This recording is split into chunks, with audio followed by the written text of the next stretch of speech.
Welcome to the Aquarian Shaman Broadcast.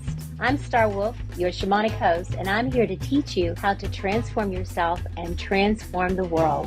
Twice a month, we'll be exploring how to develop shamanic psycho-spiritual practices to support transformation while expanding your energy field in a way that can also support others. Each episode offers dynamic experiential guidance and teachings on how to safely enter a natural altered state of consciousness using the sacred breath. Additionally, we will discuss the importance of integration and grounding this medicine into your everyday life. Stay tuned. We're about to create authentic embodied change that will surely grow corn for the future generations. So I want to welcome everyone and so glad to be here. I'm going to go ahead and burn just a little bit of sage and send this out to all of you from the Transformation Network, from Venus Rising, and the Aquarian Shaman. And I'm Star Wolf, and I'm really happy to be with you here again today. So whenever I'm doing any kind of work with people or teaching or sharing, I like to go ahead and burn a little bit of sage, sometimes other herbs, but I especially like sage because it's known to be a cleansing or clearing sort of smell. When you smell it, it feels very cleansing. There's something that goes into the body, goes into our, if you will, into our sensory, of the sense of smell. And it's millennia years old that sage has been used. So it's probably in all of our DNA that when we smell it, it reminds us that it's time to enter in to a deeper consciousness and to open our hearts and to let anything that's in the way of us being who we really are, or that's interfering with what it is we must say or do, we allow that to go into the smoke. And just as we can see the smoke, but then watch it disappear into the other world, we imagine that whatever we're releasing that is not the energy we want to have, that we're letting it go into the smoke. It probably takes a little more effort than the smoke, but that's a good start. And it's also a way like a prayer, really. Smudging is like a prayer. It's visible, if you will, prayer, because we can see our prayers symbolically go up in smoke. And that feels like a holy, holy thing to watch it go into the other world and disappear. So many times, and just to say a little bit more about smudging, if you're not familiar with it, or if it's just something you've kind of been doing but not really understanding it, is that it's used in many traditions, not only in Native American, but all around the world. People have smudged with all kinds of herbs and different energies to release what's either kind of stuck energy or negative energy. So it's symbolic, like I said, because you get to watch it go on fire and transform, transmute, and go into another world. And at the same time, it really has some sort of properties, or so science tells us, that affects our mind and that helps bring a certain quality that feels relaxed and serene and purifying. And so we thank the sage, and we thank all those traditional peoples for millennia who have been clearing the spaces around them, around themselves, around their homes, in places where there have been tragedies. I especially use the sage when I'm having a hard time or when I'm praying for others. I'll say tonight when I smudge, I'm going to remember you in my prayers, and I will send some smoke your way.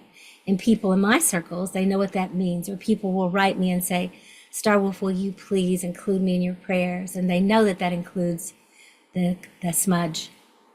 And as I said, it can be other things besides sage, but sage is one of my favorites, especially the white, beautiful sage. There's a purity about it, and there's something about it that just automatically begins to calm my nervous system. So with that, we also, when we call the the sage to us to do purification, it's also a beautiful ritual to call in the different directions, which I did the very first broadcast. So I'm not going to go on that today because at that time when I said this broadcast over the next year will be open, completely open, the field will be open in my own personal, if you will, medicine room, in my Aquarian shaman room, and here on my land.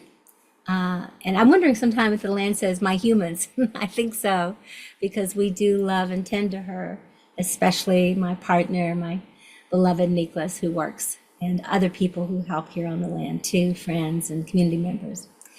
So we are in that sacred space. We live here in this sacred space on the top of mountains in western North Carolina, about an hour west of Asheville.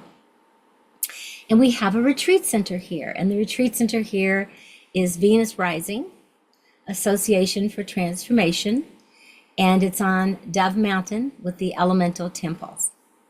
At those temples, we have a beautiful, huge medicine wheel that takes over one whole piece of the land up there. And each stone weighs over 2,000 pounds. They're put in precisely with a forklift and measured out with help from people who are very helpful, know how to do those sort of things. So I'm noticing that there's a little bit of glitch here. So I'm hoping that that settles out. It's quite cloudy here today. And once in a while, when we get a lot of heavy overcast, sometimes it can create a little bit of a glitching here. So I'm hoping that will clear up soon if that's a problem. So, but we're going to proceed as if it isn't. So burning some more sage there, sending some more energy out, and asking the spirits to support us here into moving the clouds a little bit, breaking up the clouds perhaps, so that we have the good transmission that we want to have. If for some reason that becomes a problem, then we'll figure something else out with that. So anyway, we have smudged. We've asked for any interference to leave. We've asked for only the good energies to come and be with us today. And we've also reignited, like we did the very first time that I came on and did this show and said it would hold us for the year. We've ignited the sacred medicine wheel and called in all directions of east and south and west, north, above, below, and within. We've called all of these energies in to help hold us now during this time. So most of the time, I interview different people. I have people lined up for the whole year, actually. But occasionally, I come on and do a little teaching and a little sharing. That's something that I personally want to share. And I don't want to interfere with somebody else's view by taking up that time. So I want to take the time to share some things with you. And, you know, I always think, oh, well, but now because I've been doing this for over 40 years, more than likely most people know who I am if they're here, but perhaps not. So I'd like to share with you a little bit today. And I always pray about what is the medicine that will best serve today at this broadcast. And what I came up with is that I really want to share my beginnings. You know, so many people write me of all ages. A lot of times it's younger people who are asking, who are trying to find their way onto this path, medicine path, if you will, or breathwork path, or transformation path, shamanic path. I call them the budding Aquarian shamans, the ones who are probably going to change everything, hopefully, and move it in a good way. But they're reaching out and they're asking me, how have I been on this path for so long? And what does it mean to be an Aquarian shaman? And all those kinds of questions. But it's not just limited to the younger ones. There are many people of all ages and all backgrounds and all genders from all around the world. I hear from people from all around the world and all those different demographics who are asking, like, what about me? Do I have an Aquarian shaman? Do I have, what you're talking about inside of me? Because I feel kind of, that I'm drawn to this, but I don't know if that's something that I have to be somebody really special or, something has to happen or those kinds of things. So I'm going to talk a little bit about that. But first, I want to speak about my journey and how I found myself here to the Transformation Network broadcasting, to being the president of my own institute, Venus Rising Association for Transformation, and the president of my own university, Venus Rising University. Also, that I have now authored and co-authored 13 books, and I'm frequently a speaker on many interviews, and we just came back from a conference that we've been, I think it was either our 8th or 9th year, at Gathering of the Shamans, which happens every year in May for 4 days. And there's wonderful shamans of all kinds from around the world who present and teach during that time. So we have the opportunity to impact a lot of people during that conference. There's a few hundred people there.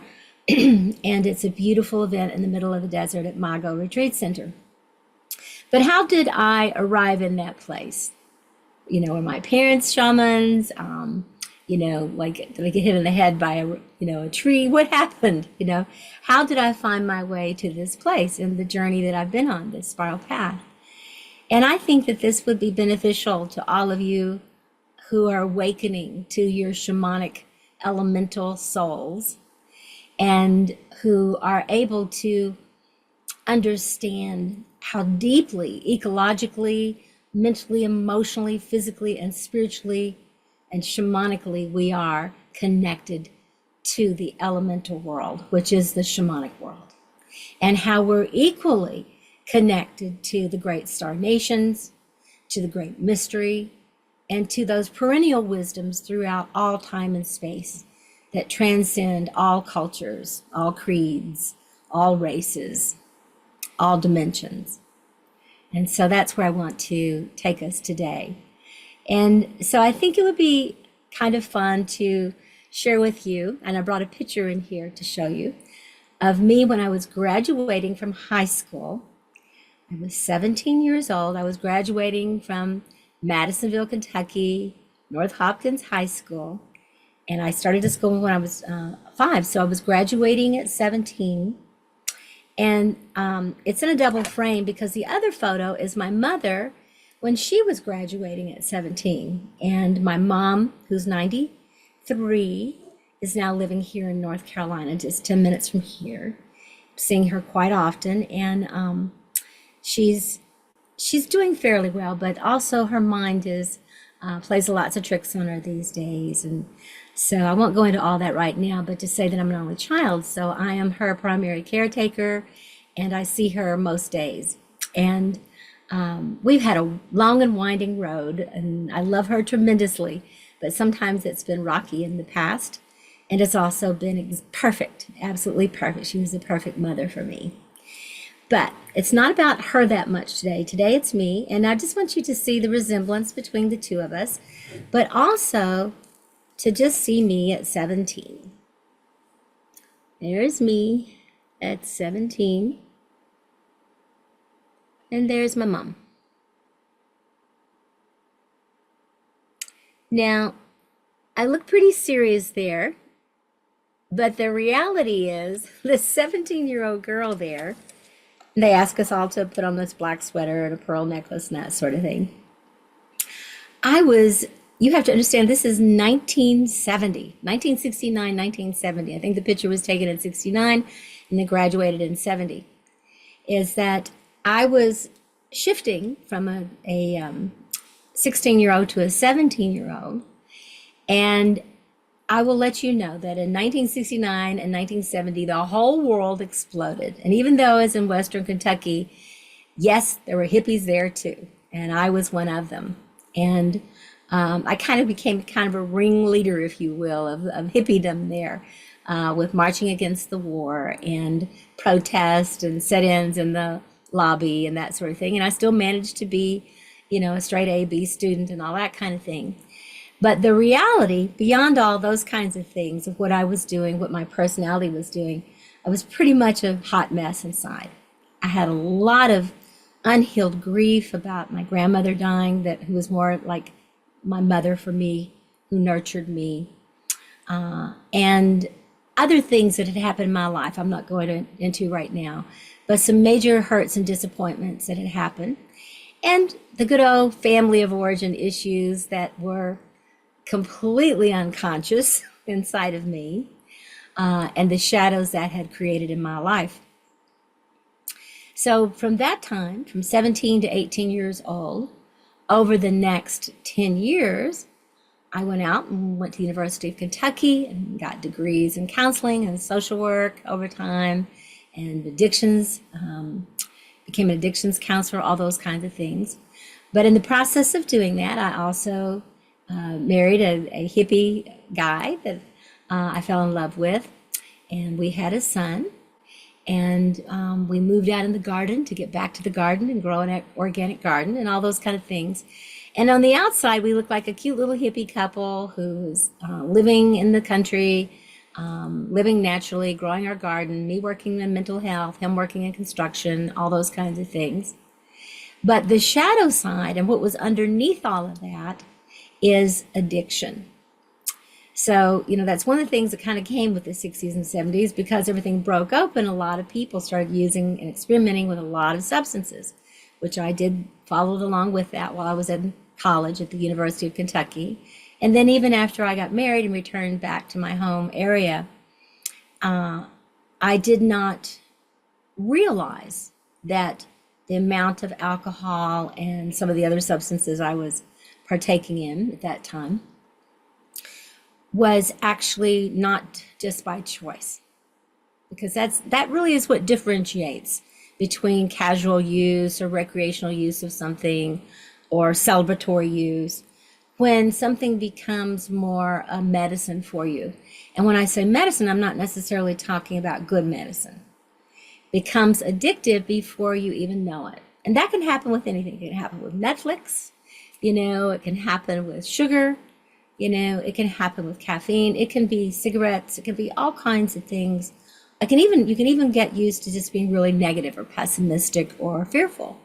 So I say this because I have studied addictions and became an addiction specialist for several years. And I really understand now that addiction is a replacement for self-love and self-esteem. And it's something that we don't know until we go down the path for a long time and then finally realize that it becomes insatiable. Addiction is insatiable no matter how much we use, whatever we want to for that fix. It just doesn't, after a period of time, it just stops working, no matter what it is. And we find ourselves irritable and grumpy, and some people call it a dry drunk, unless we're using a substance of some kind or acting out in an addictive way. That's the only way the relief comes. And that causes major soul loss, because you also, on the shadow side, know that something's not right. And in that place, there's a lot of self-judgment. There's a lot of fear. There's a lot of anxiety. I had anxiety out the roof. And there's also a fear deep down that other people are going to discover how out of control you're feeling, or maybe even actions that you're taking out there in the world that would be ashamed of if anybody else knew about those things. So I'm not going to go a whole lot more into the addiction piece, except to say that was full on for me from my adolescence and during that time on the outside, I truly looked pretty good. Like I said, I was working in mental health. I got a degree. I had a child. I was married. I had an organic garden, and people would think, oh, Linda's so sweet, or, oh, what a happy, beautiful family. I was married to this really handsome, sweet Italian guy. My son was doing great in school, all those kind of things. My dog looked happy, those things. And I don't want to discredit that time, because there was a lot of wonderful things that happened during that time. There was a beauty to that life as well, in the garden and with my son and my husband at the time, what I was doing. But at the same time, there was this uneasy feeling and this knowing that something wasn't right. And I didn't really know what it was. And even though I was counseling people at the mental health center, it's easier to counsel other people than it is to counsel yourself. In fact, I think initially it's very difficult to counsel your own self. Maybe once you've received a lot of awareness, if you've done family of origin work and shadow work and addiction work, after a period of time, you can kind of bust yourself lovingly.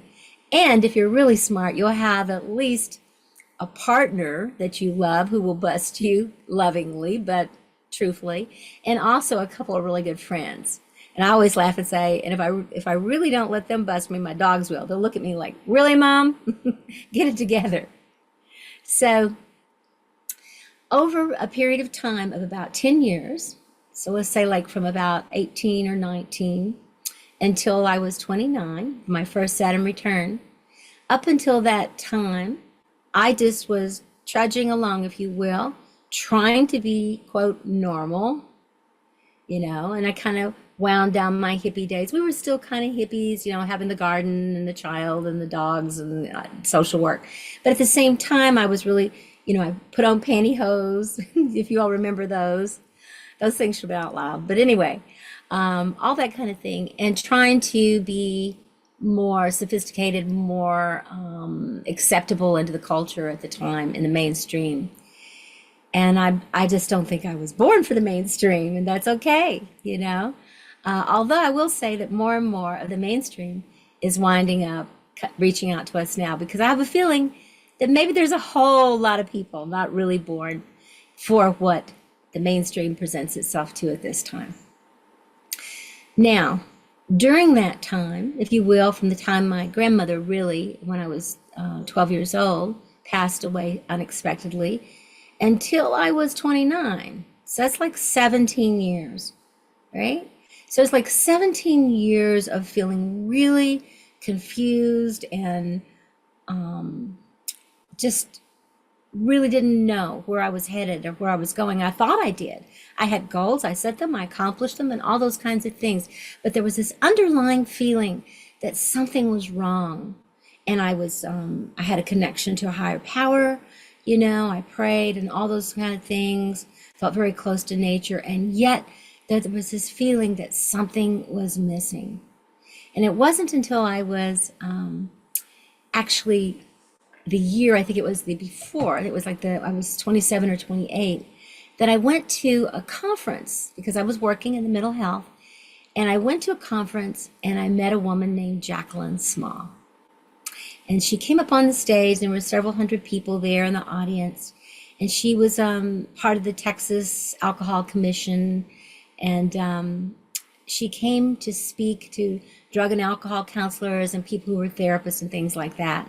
And at that time, I was finishing up a degree, but I was also working in the field. So our professor wanted us to go, so I kind of went, and I was, you guessed it, hungover, because we got there the night before and partied. And when she got up on the stage and she started speaking, I don't know if you've ever had anything like this happen to you before, but immediately I knew her. I recognized her. I understood her, the cadence of her voice, and something went inside of my heart and opened me up. Now, some people tell me that's happened with them, actually quite a few people, when they've listened to me or when they've connected to me. And that brings me the greatest joy because that's what happened to me. And I accredit that moment in time in saving my life. In all honesty, I mean this. Hearing her voice, hearing her talk, and then she did something phenomenal. She took this whole group of people on a Tibetan gong journey. Now, this is like 40 something years ago, 45 or more years ago. Okay. Yeah, it was 45 years ago. And I can tell you in Western Kentucky, nobody had ever seen a gong before, including me. And she's gonging and she's leading us on this meditation to our higher self. And then having our higher self look back at our lower self, not in a judgmental way, but to see what's causing us trouble in our lives.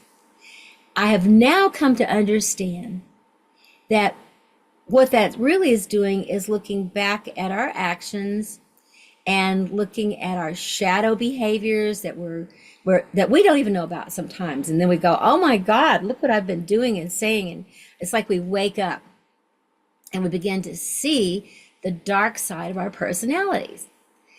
And also, we begin to see where a lot of those things originated from. Some from our families of origin, our culture of origin, our religions of origin, all those kinds of things.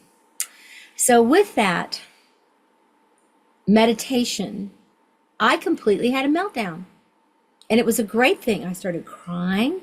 Where people kind of look at me on the other side because in this little town, this was a very strange thing she was doing. I'm sure there were many people thought that she was going straight to hell, that she was some sort of Buddhist, whatever. And remember, this is a long time ago. So, and in Western Kentucky, it's a little bit different now. But back then, they would have really poo-pooed this or frowned upon it or been very concerned for people's souls around this. So I, instead of being that way, was like a butterfly or a bee to the honey or to the flower. When it was all over, I went up to be with her afterwards and I spoke with her. And I waited last to be with her because I just wanted to have some time to talk with her. And when I got to her, she put her arms out and she said, "Hello, kindred spirit." And I started crying. She started crying and we hugged. And she welcomed me to come back up to the open house with just the presenters, which was a very strange thing to do, but she did. And when she took me back there to that space, we sat on the couch alone talking amidst all these other people kind of being social butterflies. We're over in the corner talking for probably about an hour. And she just recognized me. She could see right into my soul. And I had a soul retrieval that day by her because she saw me. She saw the light and the dark of me. She knew that I had something inside of me that wanted to come forth to help the world. But first, I needed to help myself. And she said, something you need to know. The best people to help other people in the world are the wounded healers. I'll start crying here because I cried that day. I was so filled with denial and shame and guilt. And here's this beautiful, magnificent, brilliant woman writing books about transformation, transformers, she called it, the therapist of the future. And she's talking with me and she's speaking the language that I've never heard before. And it's going right into my soul and I'm recognizing it's like a foreign language, but I know every word and what it means. So to speed things up and to say that I had a huge soul retrieval would be a minor, just, I should say, major disking of what happened that day for me.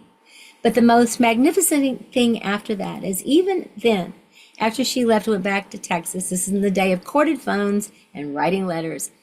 Ever so often, every month or two, she would write me a letter. She took her time to write me a note or a letter or card and ask me how I was doing.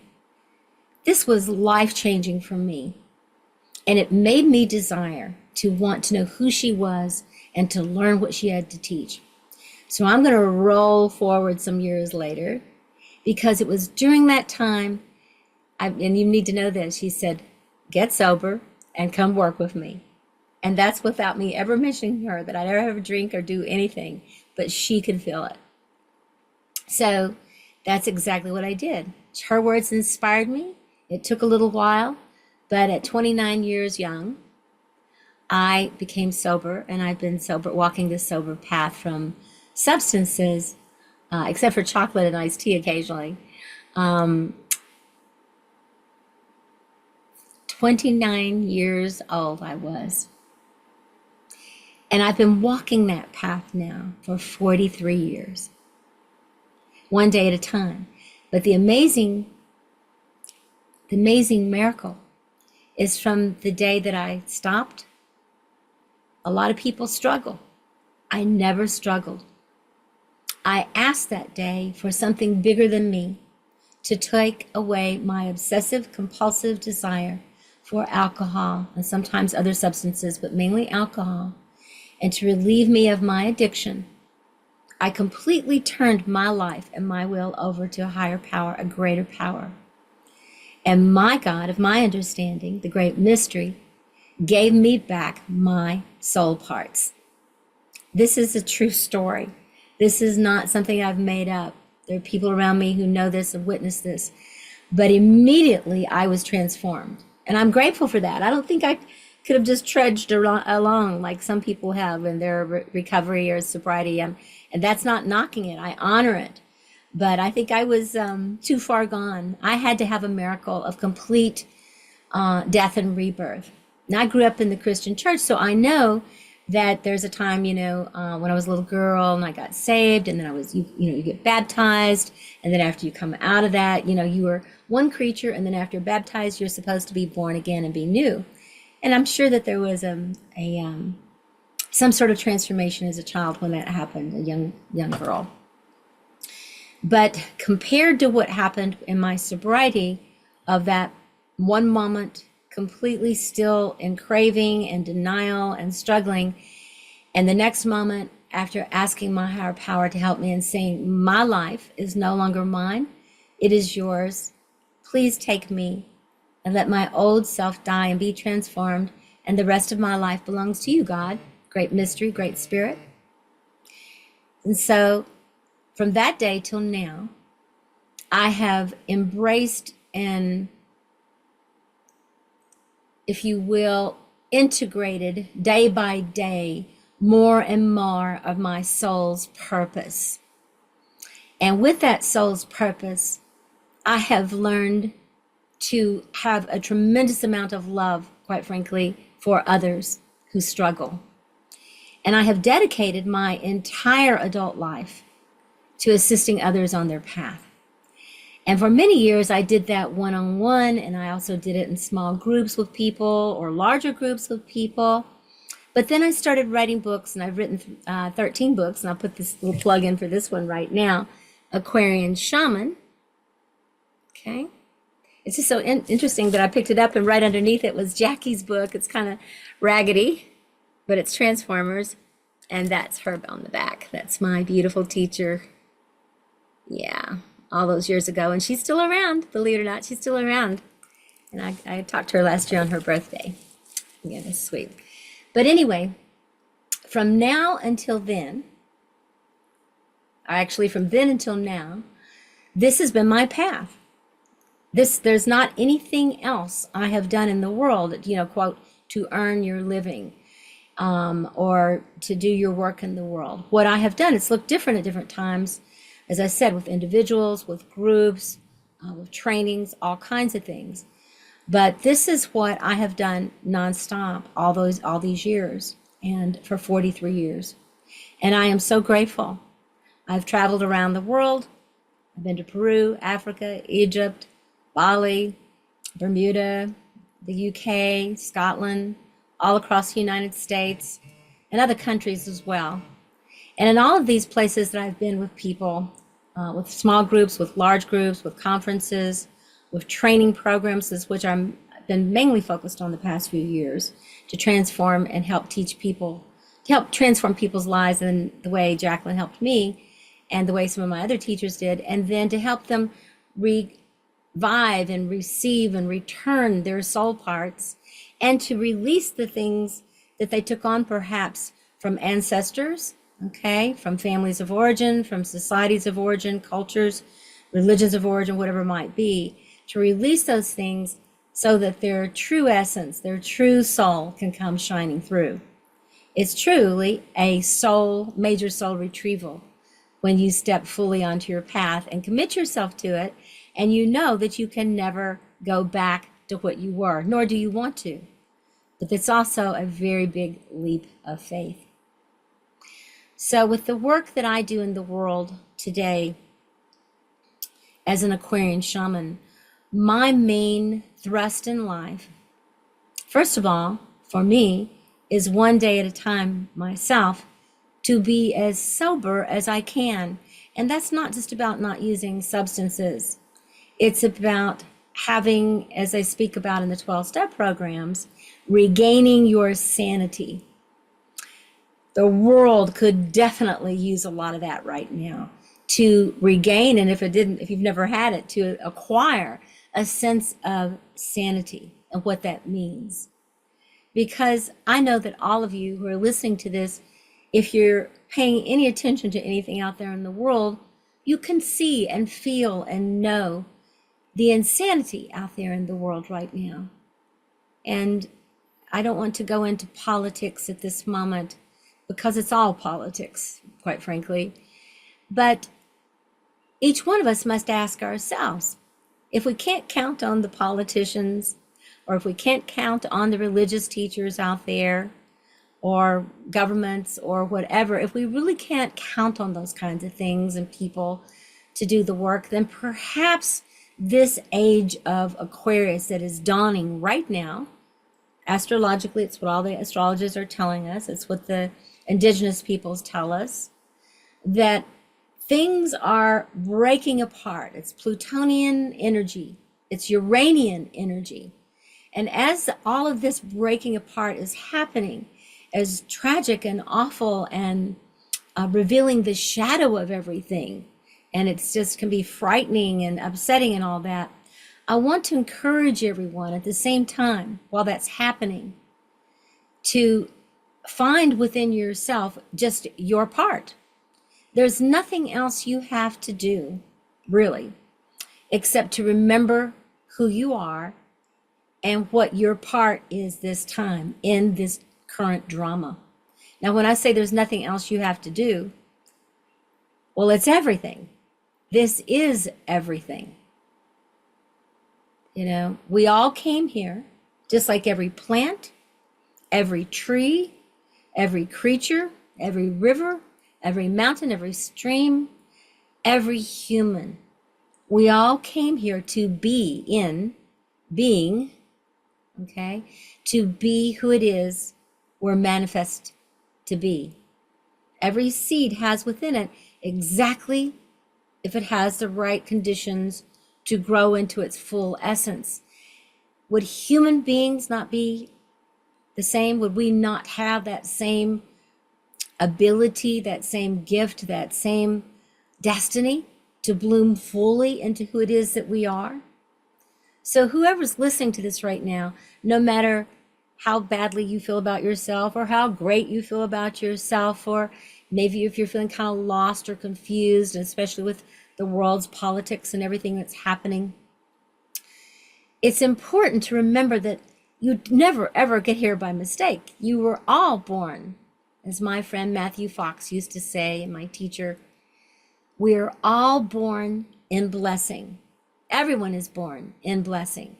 Now, perhaps some of the things that happened to us or our families or how we came through, we may not feel blessed.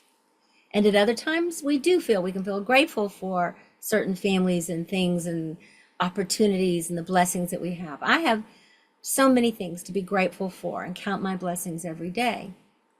But the reality is, regardless of what kind of easy or rough start you got, we are all born on purpose. Nobody got here by mistake, no matter what anybody else tells you. And we are all born in blessing. And like everything on this planet, we are born with a purpose. Someone's listening to this right now, I know, when they hear this and saying, I don't have a purpose, or what could my purpose be, or I don't think I have a purpose. I promise you, you have a purpose. And sometimes we have to clear out the wreckage of the past. We have to move things out of the way, and we have to open our eyes and our eye differently. And it requires a shamanic death and rebirth. It requires dying to the old. And of course, this is from all religions too. It's dying to the old and being born to the new. And when that happens, the best parts of you that are still there will suddenly start to bloom. It's very much like sometimes I've lifted up a piece of cardboard or something that was outside on the ground, and underneath it were all these plants, kind of little, that had started to sprout, but they were lying on their side, and they were never going to be able to come up until something was, came along and lifted it up. And then within a few hours, they were standing up and already looked an inch higher. And it's the same with us. As soon as we can begin to get out from underneath whatever's pushing us down, it doesn't take long for us to start putting our roots down deeper and standing up straighter and more proudly and allowing ourselves to grow and not even know what we are exactly. You can grow without knowing. Think about being a child. You were growing without, you just, you're a little kid, you're playing and you were playing like you were Peter Pan or Tinkerbell, or maybe you played like you were an animal or a tree or a famous figure, or character from Disney World or something like that. Whatever it might be, using your imagination. But it's the same thing now. Once you lift off whatever's been weighing you down, whatever kinds of addictions, sometimes it's people, places, and things, okay? But once those things are out of the way, the soul retrieval naturally happens. We reach energetically towards light and towards the life, but we simultaneously do something what? We send our roots deeper into the dark, fertile earth where the nutrients are. And the nutrients, guess what? Are made from your old life. It's not something you leave behind. You're a new creature and you're not living in that old world, but you do not turn your back on that old world, even your own old dysfunctions. People will say to me, well, Star, why even talk about your sobriety? You've been sober for 43 years. There's no, and I'm like, well, for one thing, my sponsor taught me a long, long time ago, those who forget are doomed to repeat. I don't know if that means I would start drinking again or using drugs again or picking up something else, even worse, a way of being. So I don't want to forget my past. I want to be grateful for it. It's medicine. It's medicine. Some medicine is bitter and some is sweet, but it's still medicine. And I'm not ashamed of my past. I'm grateful for it. I'm sorry for those I may have harmed. And in our recovery program, we actually make amends where we can to any we have harmed. But we do not regret having the experiences that we've had because it brings much good now and in the future. So I want to encourage you wherever you are to not feel that you're so lost or you're too old or you're too sick or you're too, that you don't have this or that, to not sell yourself a bill of goods, that you're not going to have a useful life, that you're not going to have a sacred purpose. It's really important for you, if you're listening to this, it's really important for you to have someone or something that will inspire you to fully put your feet on your path and to stay on your path and to reclaim who it is you really are and let the things drop away that no longer are serving you or anyone else in the world. This is what true soul return and soul retrieval is about. It's not a fad. It's not a, new age thing. It's not, you all know what I'm talking about. It's not fast food consciousness, and only love and light. This is love, light, and dark, and embodiment, the embodiment of your soul, the embodiment of your spirit. If we're truly going to birth an Aquarian energy in our lives, and what does that mean? Peace, love, harmony, and understanding. Okay? Not overstanding, but understanding, which means we have stood under our own lives, our own journeys. And from our journeys, we teach from our own experience. So don't be afraid, or be afraid if they say, and feel the fear and do it anyway. But find your teachers and find your guides and find your path, but don't be afraid. If you're going to be afraid of anything, be afraid of staying the same, because staying the same is truly the kiss of the true death instead of the death that is about transformation. So when people are talking to you about, have you ever had a soul retrieval? Have you ever had extractions? And they're talking about methods and things like that. I really want to just kind of caution you a little bit around that sort of thing. Because if you're paying attention to the shamanic world out there, there's a lot of kind of spiritual bypass is what I would call it. It's not bad, necessarily, and it's not that people are trying to do anything wrong, but there is a shallowness to it. And to really do the work of the soul takes depth, DEPTH.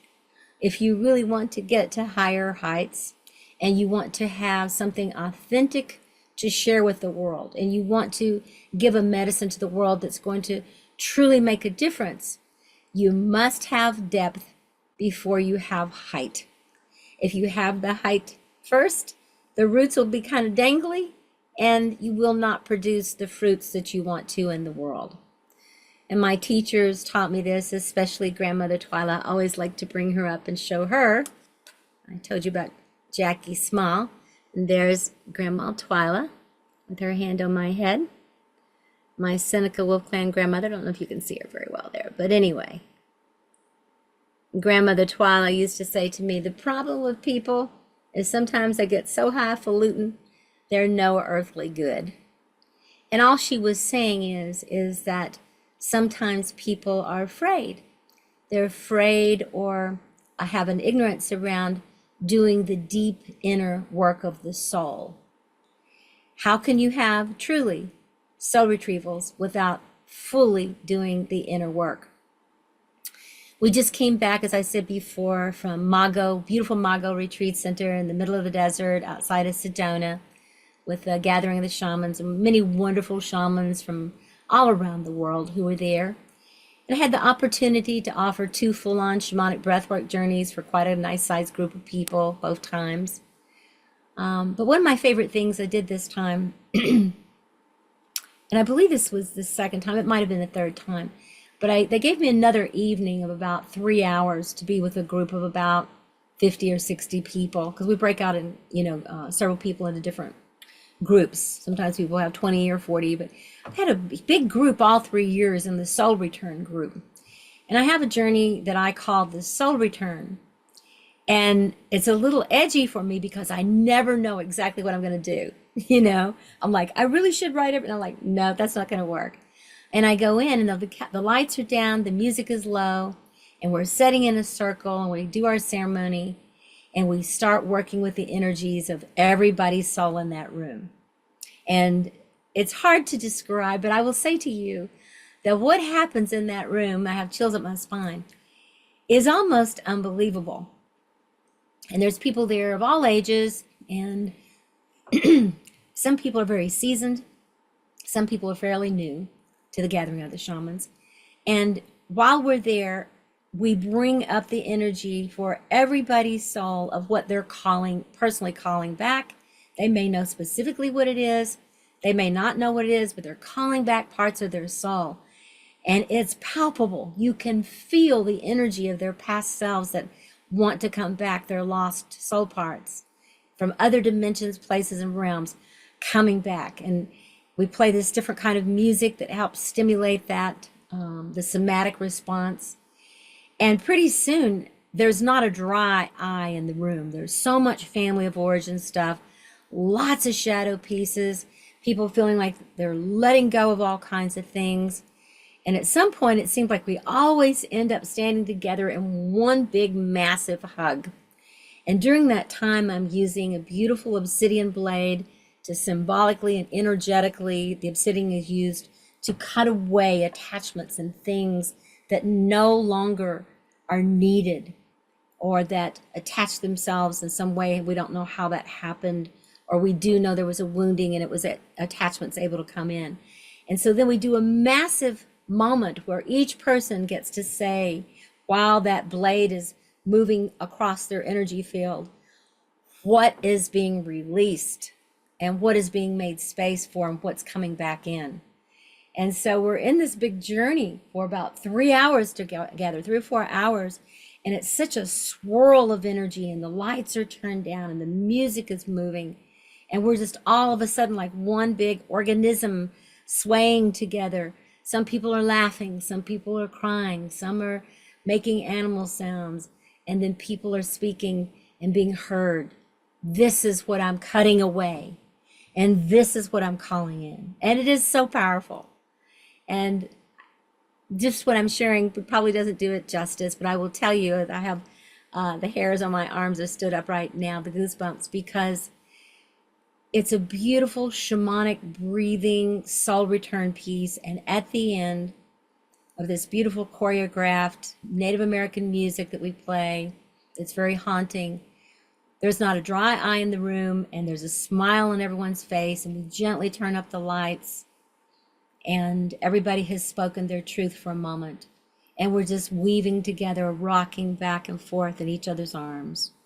And then gradually the lights come up, and there's a big wolf howl of celebration from the Wolf Pack tribe. And that's the Wolf Clan, is the clan that I belong to, the clan of teachers. At the end of that time, people are, you can just see it. There is a light shining out of their faces and out of their eyes. Everybody who was strangers is now friends. There's this loving energy shared by all. It's a big highlight for me. I really, it's, sometimes it's kind of hard when you're in a larger group to have that kind of intimacy. We've managed to do this particular ceremony 3 years now, and I just can't imagine that we won't continue to do it there every year. So for even those who miss out on the shamanic breath work, we do a lot of this intense energy with people, and that's a whole nother story. But this specifically, and since I've been talking about soul retrieval today and recovery and addiction, this is specifically a process that I teach people. And so I know we only have a few moments left, and I want to thank you for listening to me and allowing me to share my story with you, and to really be intimate and vulnerable in that way, and to share where I am today and what I'm doing. You see that little girl that got sober all those years ago, and the little girl who was a little bit lost in that picture, right? Maybe a lot lost. There's still some days, that we all feel a little lost, especially in the world the way it is right now. But as we reclaim more of ourselves, we can impact others with our own medicine, with how we heal ourselves. It's a little bit hypocritical to be trying to do a lot of work and helping other people when we really haven't made the journey, the shamanic soul journey of recovering our own parts first, and then sharing that with the world. And so I'll just put this out here, for those who are interested in learning how to do soul return, or for shamanic breath work, which is a huge process to create soul return for yourself.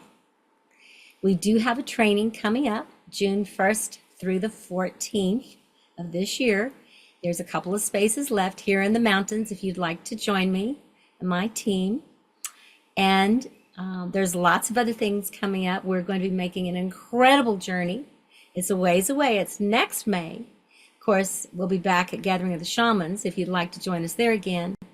But also next year, we'll be going to France to go through initiations with the heart of Magdalene and Yeshua, and with my dear friend and colleague, well-known teacher and leader, Vera Lopez. We co-authored a book on Peru together, and also with my husband and co-leader, Nicholas Wolf, and we are going to have an amazing journey. And there's lots of other things. If you're interested, go to shamanicbreathwork.org, check out our page for our schedule, and we hope to see you somewhere along the way, and we'll also see you again here. So thank you for being on today, and let's take one moment, if everybody's out there, unless you're driving, close your eyes, take a nice big deep breath, exhale fully, and let go.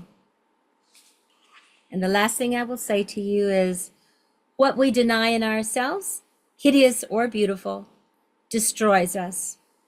What we embrace in ourselves, hideous or beautiful, brings us to blossom. This is the age of embracing ourself, for our truest guidance lives within us. This is what the Aquarian Shaman is all about, that our truest guidance is within us. And I hope that this broadcast today has helped you. And thank you for listening and receiving me today. Feel free to write me, to email me, starwolf at shamanicbreathwork.org. And that's also the website, shamanicbreathwork.org. Looking forward to seeing you again next time. Until then, keep breathing. This is Star Wolf, and you've been listening to the Experiential Aquarian Shaman broadcast. Transform yourself, transform the world. Join me every second and fourth Tuesday at 2 p.m. Pacific on Transformation Talk Radio to awaken your inner Aquarian shaman. Never miss an episode. Subscribe to my channel and connect with me on social media at Linda Star Wolf. For more information about my offerings and trainings, visit shamanicbreathwork.org. Thank you for taking this special time to journey with me.